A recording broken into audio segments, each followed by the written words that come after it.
Welcome back. The time is 9:35. You're still tuned in to Salam Media. We're coming to the back end of our show. And yesterday it was, worldly with activity. There was so much happening because one thing happened. President Cyril Ramaphosa finally signed into law the National Health Insurance Bill. It's no longer a bill. It's now into law. It's into practice. And going forward, it'll be impacted. And at the heart of healthcare in South Africa is nurses. I think in South Africa, they probably work more than doctors, when it comes to taking care of the sick, particularly in public healthcare institutions. And one union that knows all about nurses is the Democratic Nursing Organization of South Africa. They seem to have appreciated the signing in of the NHI, and joining us right now is going to be their Secretary General, Kwena Manamela. Kwena, thank you so much for joining us, and welcome to Salam Media. Thank you very much, and good morning. First and foremost, the NHI bill, how do you guys foresee it impacting the daily responsibilities and job satisfaction of nurses across South Africa? And why is it such a welcomed move from the presidency by DENOSA? No, we are happy that it is finally signed. Remember the journey that we took with the NHI inception, with all the papers that were developed in the own colors, there's green, there's white, and all that. So today we were very much happy with the final product of what has been, what the colleagues or comrades have been doing throughout. That finally the president signed the NHI bill into law yesterday. We're very happy. But we just want to maybe bring a few things forward. To say when the nurses as professionals, and you rightfully said, they form the chunk of the professionals, the healthcare professionals.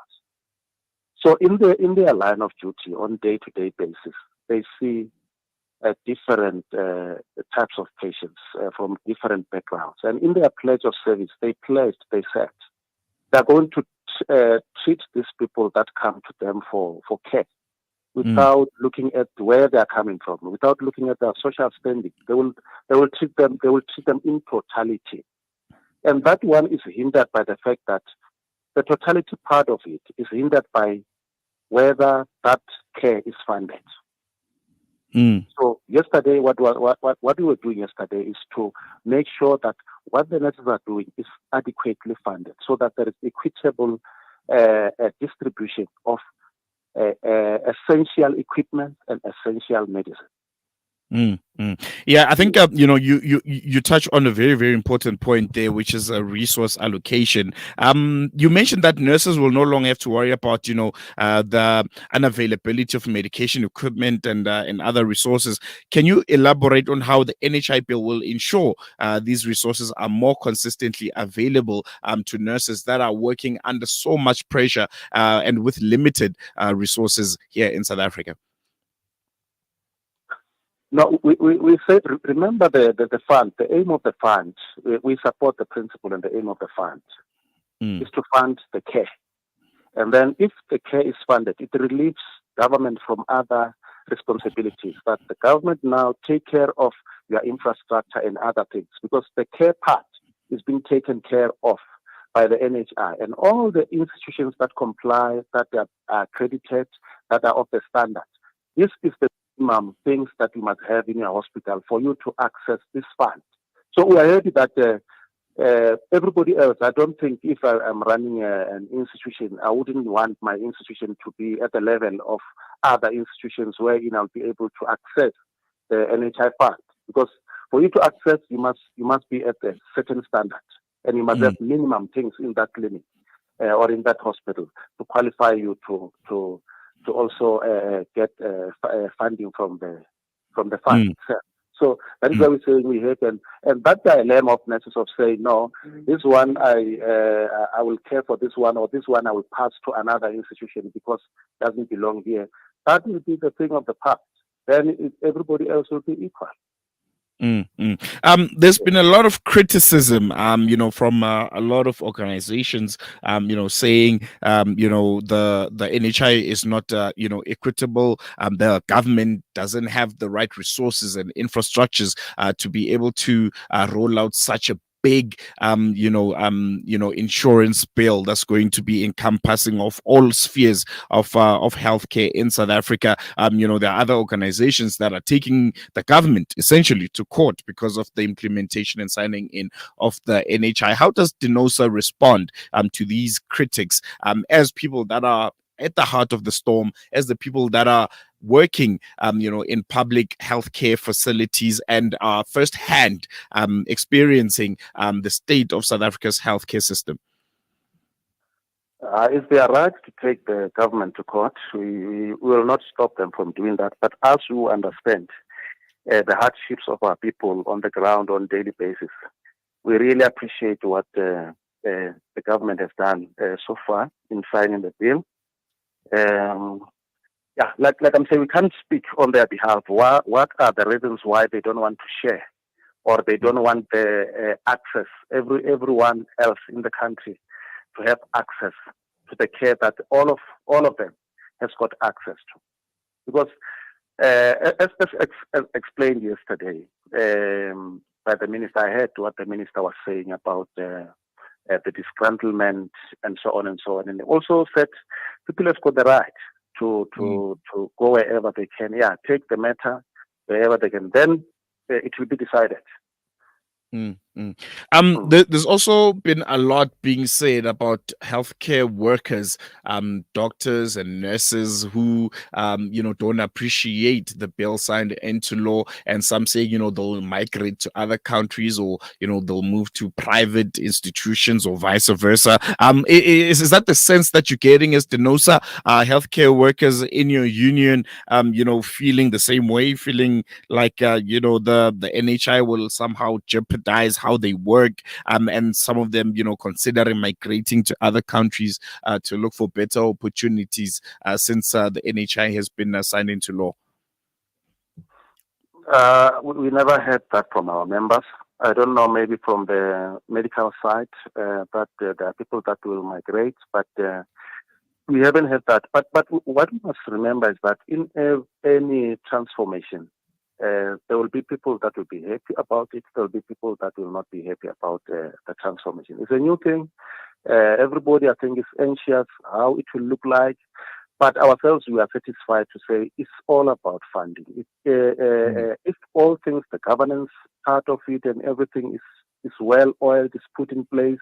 Because if you look at the act itself, there will be structures that will be watching over the implementation of this thing. And the minister said it will be in phases. So ourselves, we are not worried.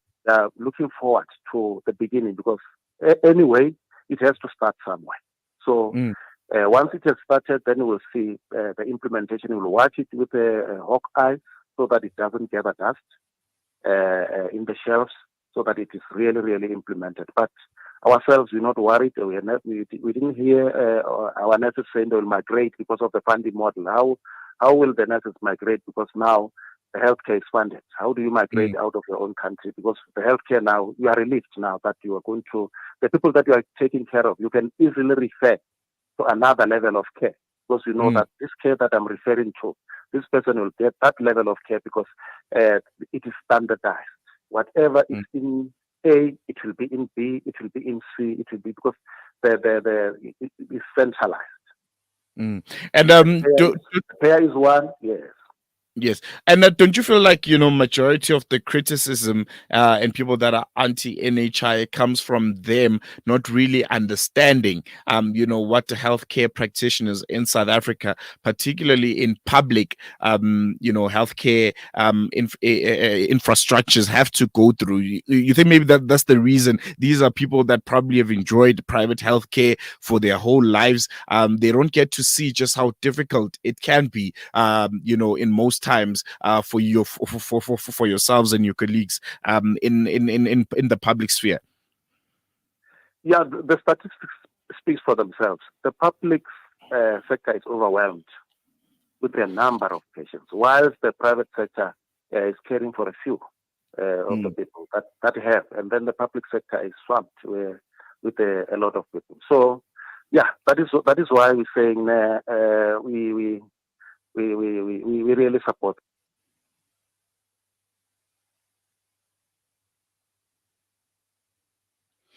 We seem to have lost Kwena Manamela there, but we are just about to wrap Hello, up. hello, Yes, yes, hello. yes, you're back. Yeah, Yes, yeah. I can No, hear you no. now. I think Yeah. I lost you a little. Yeah, I lost you a Mm. little. No, no, no. Yeah, we are comfortable with the progress so far.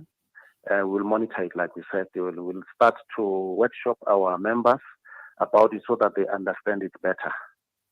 So that it's a smooth implementation of the national region. No, I think we're going to leave it there, Kwena. Thank you so much for joining us and giving us, a reaction to DENOSA's reaction and, appreciation of the signing in of the NHI. I think it's going to be interesting times ahead for you guys and members of your union. Thank you very much.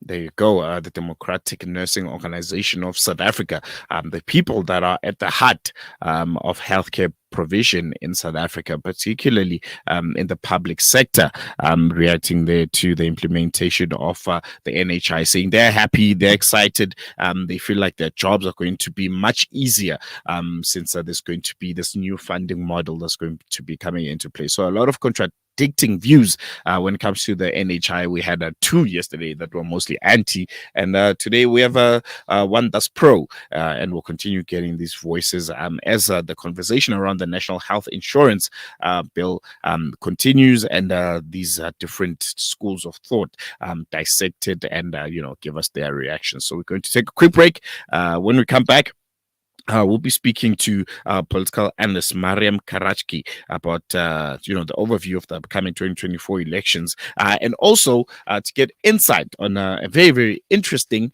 very exciting political party debate, the fight for that lucrative Muslim vote debate that's going to be taking place in Grasmere tomorrow evening at 7. So we'll be chatting a bit about that, and come through, join us. It's going to be very insightful, and maybe after that you might have an idea of who you're going to vote for once the elections are over.